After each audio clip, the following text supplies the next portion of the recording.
दोस्तों नमस्कार। 10 फरवरी की बसंती सर्दी और राजनीतिक तपिश के बीच पश्चिमी उत्तर प्रदेश में पहले चरण का चुनाव पूरा हो चुका है। अभी कुछ देर में मैं आपको बताने वाला हूं पश्चिमी उत्तर प्रदेश की एक एक सीट का ब्यौरा और आपको बताऊंगा कि कौन सी सीट पर कौन सी पार्टी जीतने जा रही है, क्या अनुमान निकल कर आ रहे हैं। साथ में ही पश्चिमी उत्तर प्रदेश के लोकल मुद्दों की बात करूंगा कि किस पार्टी का कौन सा दाव सही पड़ रहा है और कौन से दाव से पार्टी को नुकसान हो रहा है।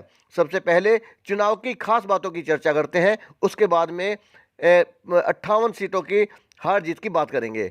दोस्तों, पहले चरण में 11 जिलों की 58 विधानसभा सीटों पर वोट डाले गए हैं। ये क्षेत्र किसान है और जाट बहुल है। ऐसे में इस बार किसान आंदोलन की वजह से यहाँ का समीकरण पिछले चुनाव के मुकाबले कुछ अलग ही हो रहा है। साल 2017 के चुनावों में बीजेपी ने इन 58 सीटों में से 53 सीटों पर जीत हासिल करके बड़ी बढ़त बनाई थी। बढ़त ही नहीं, ये भी बोल सकते हैं कि बाकी सारी पार्टियों का सूपड़ा साफ कर दिया था। इस चुनाव में समाजवादी पार्टी के मुखिया अखिलेश यादव और आरएलडी के जयंत चौधरी साथ आ गए हैं। दोनों पार्टियों के बीच में गठबंधन हो गया है। बीजेपी, बीएसपी और कांग्रेस ने पश्चिमी उत्तर प्रदेश की इन सभी 58 सीटों पर अपने प्रत्याशी उतारे हैं। वहीं समाजवादी पार्टी के 28, आरएलडी के 29 और एनसीपी का एक प्रत्याशी मैदान में खड़ा हुआ है। इन तीनों ही दलों के बीच में एक गठबंधन है। अगर पिछले चुनाव के नतीजों की बात करें, पीछे जाएं, तो बीजेपी इन 58 सीटों में से 53 सीटों पर विजयी हुई थी। समाजवादी पार्टी सिर्फ 2 सीटों पर जीत दर्ज करने में कामयाब रही, जबकि बीएसपी ने 2 सीटों पर जीत हासिल की थी और आरएलडी को सिर्फ एक इकलौती सीट इसी क्षेत्र में मिली थी। दोस्तों, पश्चिमी उत्तर प्रदेश की जिन 58 सीटों पर पहले चरण में चुनाव हुआ, उनमें योगी सरकार के कई बड़े बड़े कद्दावर नेताओं का भविष्य दांव पर लगा हुआ है। उनकी साख दांव पर लगी हुई है। योगी सरकार के 9 मंत्री इस वाले चरण में चुनाव लड़ रहे हैं। अभी मैं उन 9 मंत्रियों के बारे में बात करूंगा और उनकी इन चुनाव में कैसी स्थिति है उनके बारे में बात करूंगा।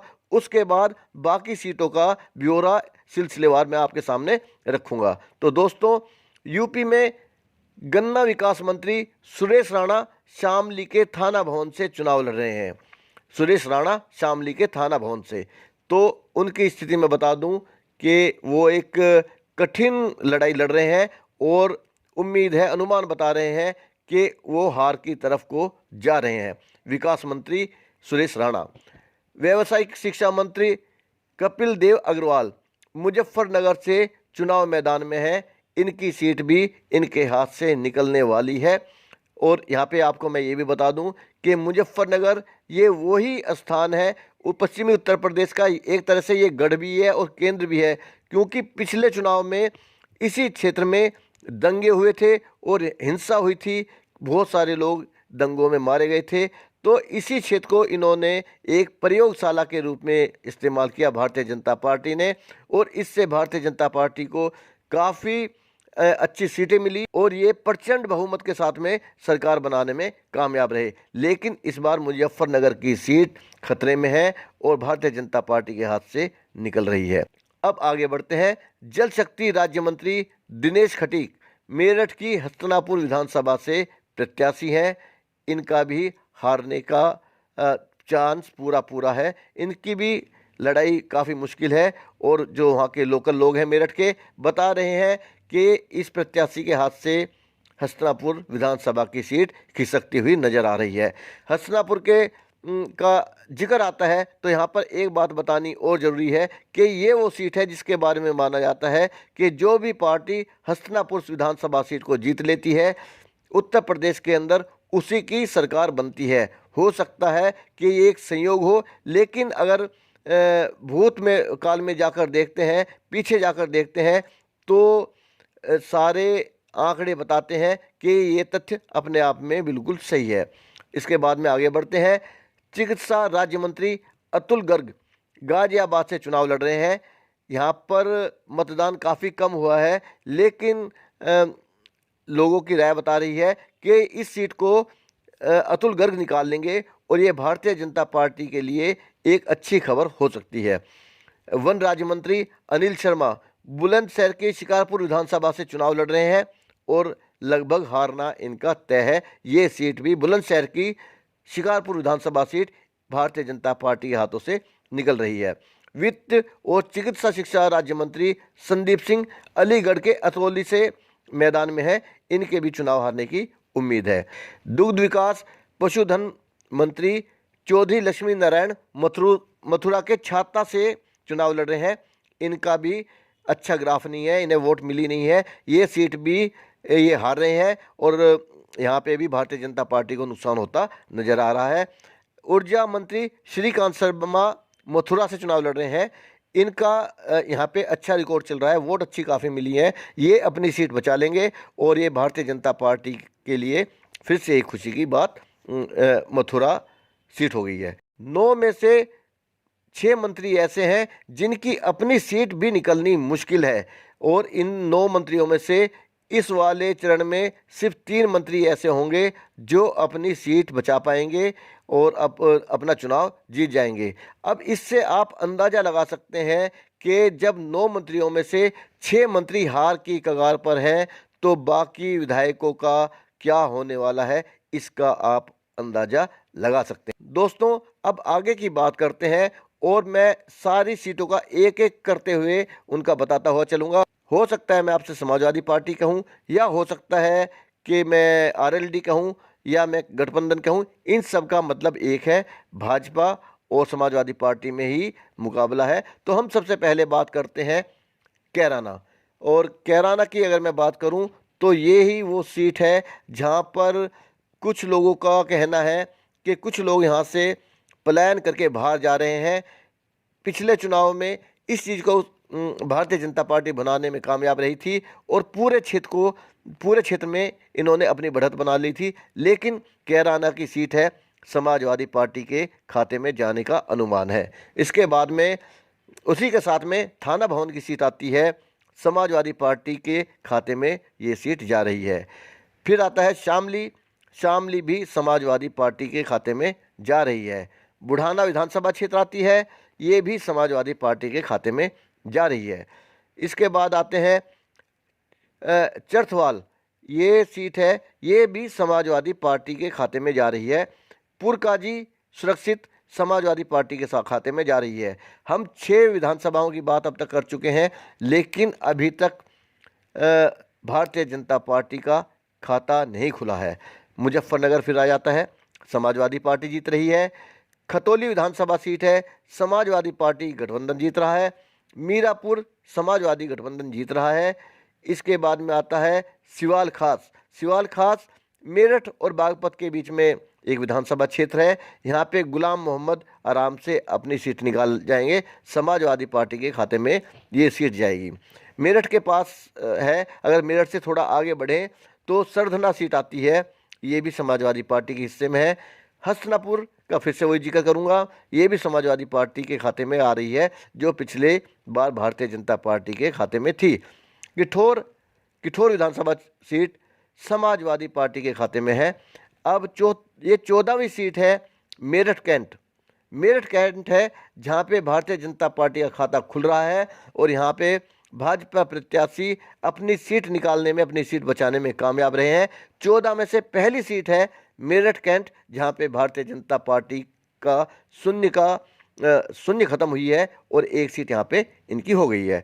मेरठ के अंदर जो दूसरी सीट है मेरठ दक्षिण समाजवादी पार्टी के खाते में जा रही है। छपरोली समाजवादी पार्टी के खाते में जा रही है। बड़ौत समाजवादी पार्टी को जा रही है। बागपत में भी अच्छे मार्जिन के साथ में समाजवादी पार्टी, यहाँ पे असलियत में आरएलडी का प्रत्याशी हैं अहमद नवाब, तो वो भी अपनी सीट को निकाल लेंगे। इसके बाद में लोनी समाजवादी पार्टी को आती है। अब इसके बाद में जो एरिया मैं बताने जा रहा हूँ, मुरादनगर आएगा, साहिबाबाद आएगा, गाजियाबाद आएगा। तो ये जो सीटें हैं ये हम दिल्ली के नज़दीकी इलाके में पहुँच गए हैं, या यूँ कह सकते हैं कि ये एनसीआर का एरिया है, शहरी एरिया है और यहाँ पर भारतीय जनता पार्टी पहले भी थी और आज भी मजबूत स्थिति में है।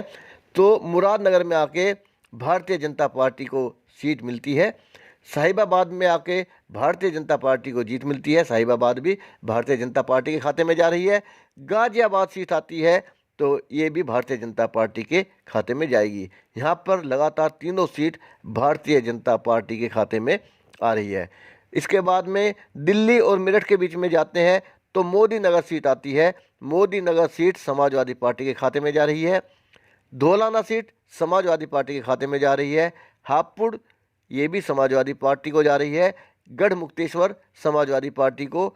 और नोएडा, ये नोएडा फिर से दिल्ली का नज़दीकी एरिया होगा, इसकी तलहटी पे बसी हुई विधानसभा हो गई। तो नोएडा की ये सीट भारतीय जनता पार्टी के खाते में जाएगी। अगर हम दादरी की बात करें तो यहाँ पर बहुत तगड़ी फाइट है भारतीय जनता पार्टी और समाजवादी पार्टी के बीच में। यहाँ पे हमारे पास आंकड़े भी नहीं है तो इस सीट को हम पेंडिंग में छोड़ देते हैं क्योंकि इसके बारे में पूरी जानकारी नहीं है। जेवर सीट जो है ये भी भारतीय जनता पार्टी को मिलती हुई दिखाई दे रही है। सिकंदराबाद समाजवादी पार्टी को, बुलंदशहर समाजवादी पार्टी को।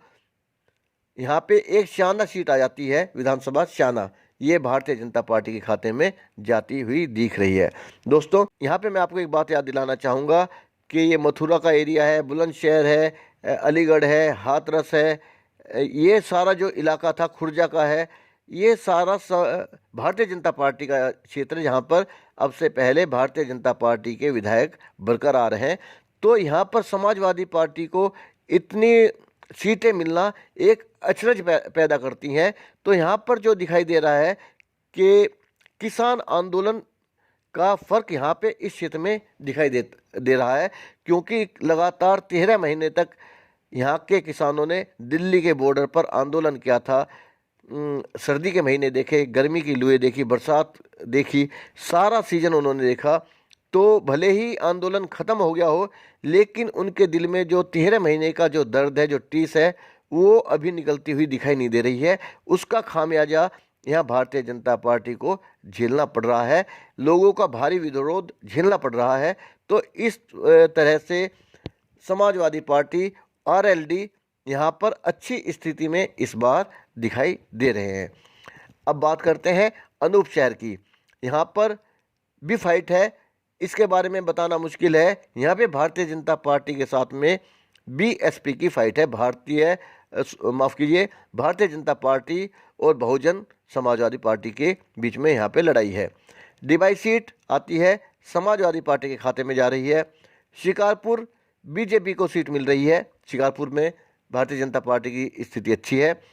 खुर्जा की जो सीट है सुरक्षित, उसमें बीजेपी आगे चल रही है, यहाँ से बीजेपी की सीट बच जाएगी। एक सुरक्षित सीट आती है खैर सीट भी बीजेपी को जाती हुई दिख रही है। इसके बाद में बरौली सीट आती है, इसको भी मैं अभी पेंडिंग में छोड़ना चाहूँगा क्योंकि इसके बारे में ठीक से जानकारी नहीं मिल पाई है। अतरौली सीट आती है, ये समाजवादी पार्टी के खाते में जाएगी। इसी के पास छर्रा विधानसभा सीट है, ये भी समाजवादी पार्टी। कोल विधानसभा सीट समाजवादी पार्टी। अलीगढ़ जो कि भारतीय जनता पार्टी का गढ़ हुआ करता था, यहाँ पे इस बार समाजवादी पार्टी आती दिखाई दे रही है। इगलास विधानसभा है, सुरक्षित सीट है, यहाँ से भारतीय जनता पार्टी को सीट मिल जाएगी। छाता विधानसभा क्षेत्र, यहाँ से समाजवादी पार्टी आगे चल रही है, जीत जाएगी। गोवर्धन विधानसभा में भारतीय जनता पार्टी को जीत मिलेगी। मथुरा में भी भारतीय जनता पार्टी के जीतने की उम्मीद है। बलदेव सुरक्षित सीट है, यहाँ से समाजवादी पार्टी जीत रही है। इसके बाद में आती है एतमादपुर में भी लड़ाई कठिन है, इसके बारे में मैं ठीक से आपको बता नहीं पाऊँगा, तो इसे भी मैं पेंडिंग में छोड़ता हूँ। आगरा कैंट, ये सुरक्षित सीट है, यहाँ से बीजेपी सीट निकाल रही है। आगरा दक्षिण है, यहाँ पे समाजवादी पार्टी को सीट जा रही है। आगरा उत्तर है, ये बीजेपी को जा रही है। आगरा ग्रामीण है सुरक्षित, ये भी भारतीय जनता पार्टी को जा रही है। फतेहपुर सीकरी में बीएसपी और बीजेपी की फाइट है, बीएसपी के जीतने के चांस यहाँ पर ज़्यादा है। खैरागढ़ है, बीजेपी और बीएसपी की फाइट है, यहाँ पे समाजवादी पार्टी गठबंधन है नहीं, तो यहाँ पर ये सीट भी बीएसपी के खाते में हम देंगे। यहाँ पर बीएसपी का उम्मीदवार मजबूत है। फतेहाबाद में समाजवादी पार्टी है। बहा विधानसभा सीट है, यहाँ से समाजवादी पार्टी जीत रही है। मेरठ शहर से समाजवादी पार्टी जीत रही है। और आखिरी सीट है, 58वीं सीट है, मांट विधानसभा है, यहाँ से समाजवादी पार्टी को सीट मिलने की पूरी उम्मीद। दोस्तों, ये थी अब तक की खबर। मैं अपनी अगली वीडियो के साथ बहुत जल्दी आपके सामने पेश होने वाला हूँ। मेरे साथ आगे भी बने रहने के लिए मेरे चैनल को सब्सक्राइब करें और साथ में बने घंटी के निशान को क्लिक जरूर कर दें। मेरी वीडियो देखने के लिए आपका धन्यवाद। जय हिंद।